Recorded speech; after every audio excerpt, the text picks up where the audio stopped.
people. In my own personal life, you know many people try to destroy me from dawah.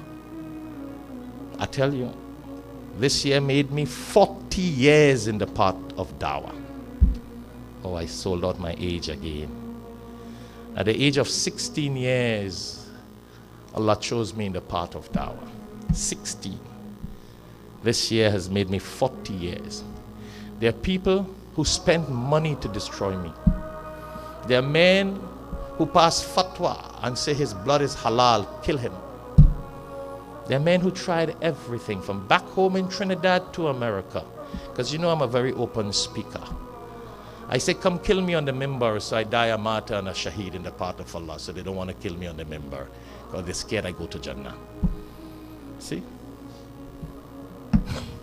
Anything they do, it becomes a benefit. People try to kill me because I'm involved in interfaith. I speak out against terrorism. I speak out against people who do all these different haram things. People try to kill me. People try to destroy me. I speak out of certain things. I don't want to say what it is I spoke out of. Politicians in America call interfaith rabbis and priests and say, get rid of him. How could he speak against these things that we do? The rabbis come back and tell me. So you know what? And today, 40 years in dawah.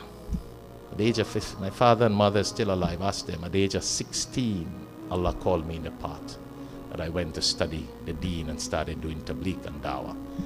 I started doing tabligh, Brother Saif Sahib. So when our local tabligh brothers think I don't support tabligh, it's tabligh jamaat true I went into the path of Allah. I'm a very strong supporter of dawah and tabligh. Because Allah, 40 years. And I'm telling you, I know millionaires who paid people to destroy me. And the people they paid came back and told me it can't happen. A millionaire who paid men to destroy me, I tell you from the mimbar. He met me after many years and he said, I want to confess to you that whom Allah has blessed, no man can destroy. I tried everything to destroy you, it didn't work. I have to tell you, it didn't work. Allah blessed you really. Confess to me after many years. I'm telling you what I read in the book. Dawah. This year makes us 32 years of Al-Hikmah Dawah fi Sabilillah. Not me, that's the organization that we started. That's why we have our annual Al-Hikmah Dawah program every year, and it's going to be on May 2nd in the next couple of weeks. 32 years of Dawah fi Sabilillah. And just to let you know who's going to be our guest speaker this year? A major colonel in the U.S. South Command, the U.S. government, a man who has been all over the world.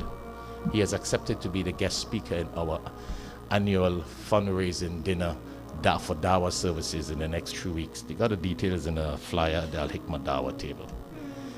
And you know where he came to know about us? Through Al-Hikmah TV and this Jummah Khutbah. I'm just showing you how the Dawah works. The American government, they looked at this khutbah brothers had, screen my khutbahs, follow the khutbah.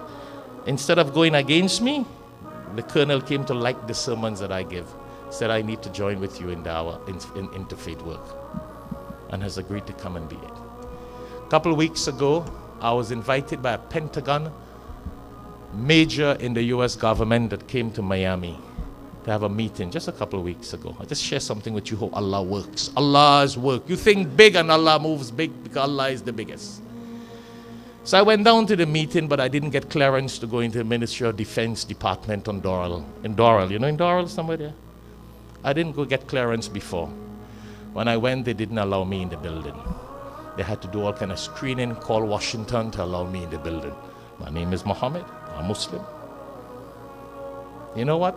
The chief, a man who came down from Pentagon, the major and chief of staff of the U.S. Defense Department, he says, Sheikh, it'll take too long to call to Washington and get clearance for you. I will leave the office and come outside and meet you. I have made it look that you're bigger than the law here today. I will leave and come and see you. The chief came outside. That's Allah's work. You don't think like a pessimist. Think positive. I didn't give up. I told him, I said, let the chief know I'm here. And the chief left and came outside. So a lot of us, we think very oppressed and depressed in this country. Don't think like that. You do the right thing, Put your trust in Allah. Live according to the Quran and Sunnah. And Allah may make everything easy for you, for the Ummah, because Allah has promised that this deen of Islam will prevail. Will prevail. And the Muslims, according to the statistics, will be the largest Ummah in the world. So from a general Muslim perspective, my brothers and sisters, be positive. And that's how I'm telling you, the Colonel has agreed to come and be the guest speaker at Al-Hikmat annual dinner this year, inshallah. And the army will have a group of army people here. Now don't be scared not to come now, That is a way to show you that we work with dawah, connections in the path of Allah. So, and I wanted to share that because of all the negativity that is happening around. And people tell me, you know, I had Muslims who say, could you take my name off the Al-Hikmat mailing list? They call the office. So the girls ask why. So we're scared to be receiving Al-Hikmat magazine because people know we are Muslims. And do you know, the US government used to send Al-Hikmat magazine to Iraq when the army was in Iraq. The US, the chaplains, the army used to pay for Al-Hikmat magazine. Say how stupid our Muslims are. Al-Hikmat magazine, Al-Hikmat CDs, the khutbahs we give here are one of the most authorized by the chaplains and the prisons and the correctional institutions to go into all these prisons. Al-Hikmat. And you have Muslims who say, take my name off. I don't want the FBI come and knock on my door. Because they will see Al-Hikmat coming. They don't need to knock on your door. They could hear what we say from here. They could sit in their office and monitor my khutbahs. We save the FBI money to have to pay another man to come here and spy my speeches. He could sit in his office and see it.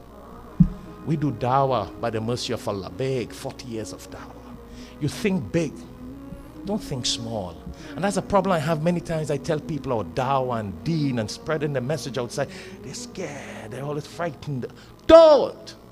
Rasulullah sallallahu alaihi wasallam faced the biggest opposition in his days of the chiefs and the kuffar who wanted to kill him. We have nothing to do with that as he faced. And Allah made it prevail and made him prevail. That's what we got to do. Follow his sunnah and the Quran. As I said, if you obey Allah and you do the righteous deeds and you put your trust in Allah, Allah will make everything okay for you. And if you have difficulties, those difficulties are doors opening to bigger success in this world and in the hereafter, inshallah. Ya Allah.